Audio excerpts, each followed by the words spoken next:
Salam sejahtera Malaysia, terima kasih kerana menonton video-video dalam channel ini. Sebelum kita mula, jangan lupa untuk tekan tombol subscribe, share, like dan komen. Let's go!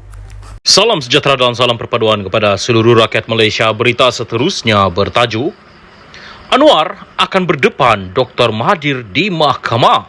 Berita penuh, Dr. Mahathir Mohamad akan meneruskan tindakan undang-undang terhadap Perdana Menteri Anwar Ibrahim berhubung dakwaan menuduh bekas Perdana Menteri itu mengumpul kekayaan pribadi semasa berkuasa.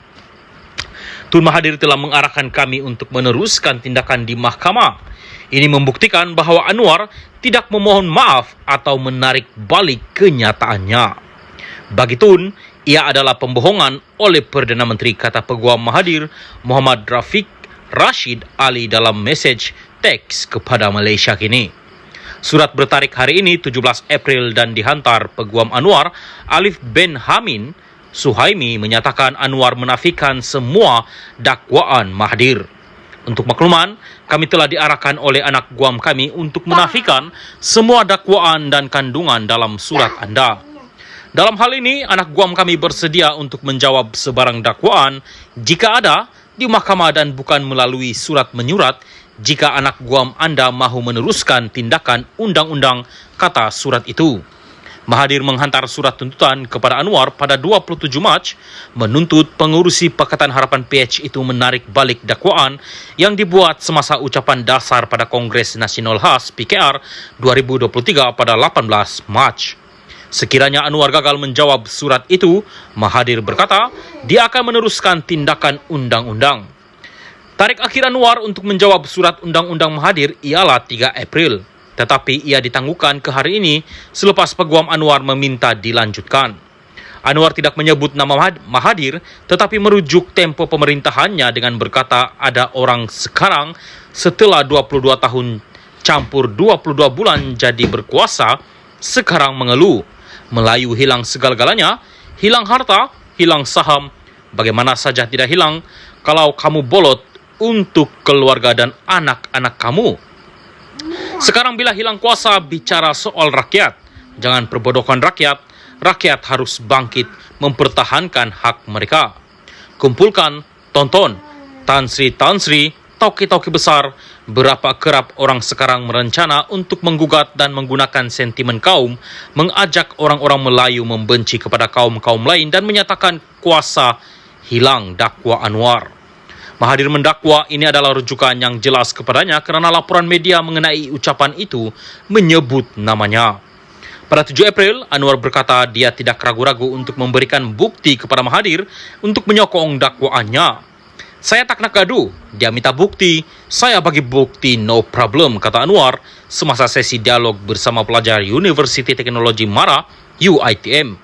Pada majlis yang sama, Anwar juga telah membidas Mahathir dengan menyatakan bahawa walaupun tadbir urus Mahathir mempunyai kekuatan, dia juga telah menyebabkan banyak kerosakan.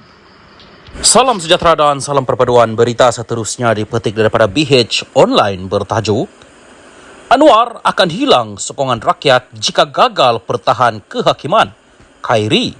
Berita penuh, bekas Menteri Kesihatan Khairi Jamaluddin meramalkan sokongan rakyat kepada Datuk Seri Anwar Ibrahim akan terjejas jika Perdana Menteri gagal mempertahankan badan kehakiman negara. Ini susulan tindakan UMNO serta penyokong bekas Perdana Menteri Datuk Seri Najib Razak yang didakwa Khairi terus memberikan tekanan kepada kerajaan Anwar termasuk yang terbaru berkait isu pengampunan diraja untuk membebaskan Najib Razak. Beliau berkata, kedudukan kerajaan Anwar mungkin tidak terjejas dengan tekanan terhadap isu pengampunan ini. Bagaimanapun, Anwar boleh kehilangan sokongannya ketika pilihan raya negeri PRN yang berlangsung kelak khususnya di Negeri Sembilan dan Selangor. Sokongan Anwar mungkin merosot jika beliau tidak dapat mempertahankan badan kehakiman daripada tekanan penyokong Najib dan UMNO. Arus di bawah ini akan menjejaskan sokongannya dalam PRN. Kehilangan Selangor atau Negeri Sembilan akan memberi kesan yang amat besar bagi Anwar. Perikatan Nasional sudah mengenal pasti kedua-dua negeri ini sebagai medan pertempuran utama mereka. Jika mereka berjaya menawan kedua-dua negeri ini dan mengekalkan momentum untuk beberapa tahun, mereka berada dalam kedudukan yang baik untuk meraih kemenangan lebih besar menjelang pilihan raya umum PRU akan datang, katanya dalam penulisannya yang disiarkan portal berita South China Morning Post semalam. Khairi berkata, di atas kertas, kedudukan politik dua negeri ini dilihat masih selamat dan memihak kepada Anwar bersandar rujukan kepada data keputusan pilihan raya umum pada November lalu. Analisis pantas keputusan PRU dan disepadankan ke kerusi DUN menunjukkan perjuangan sukar untuk PN di kedua-dua negeri ini. Pengiraan besar berdasarkan keputusan PRU itu menunjukkan PN akan merebut 2 kerusi DUN di Negeri Sembilan dengan selebihnya dikuasai Pakatan Harapan 18 dan Barisan Nasional 16.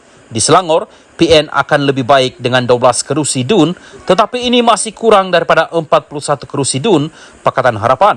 Landscape politik Malaysia sudah berubah dengan ketara sejak November.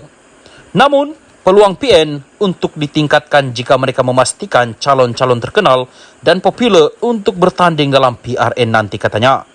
Khairi dalam siaran podcast sebelum ini menyatakan selain tidak melayan pengampunan diraja terhadap Najib seperti dituntut UMNO, Anwar juga boleh menyingkirkan kerjasama politik dengan UMNO BN, memandangkan Perdana Menteri itu sudah memperoleh sokongan majoriti termasuk dari politik di Sarawak dan Sabah. Majlis Kerja Tertinggi MKT UMNO yang bermesyuarat 7 April lalu memohon ehsan yang di-Pertuan Agong Al-Sultan Abdullah Riayatuddin Al-Mustafa Bilal Shah untuk mempertimbangkan pengampunan penuh kepada Najib Razak. Sekian berita, salam Malaysia Madani.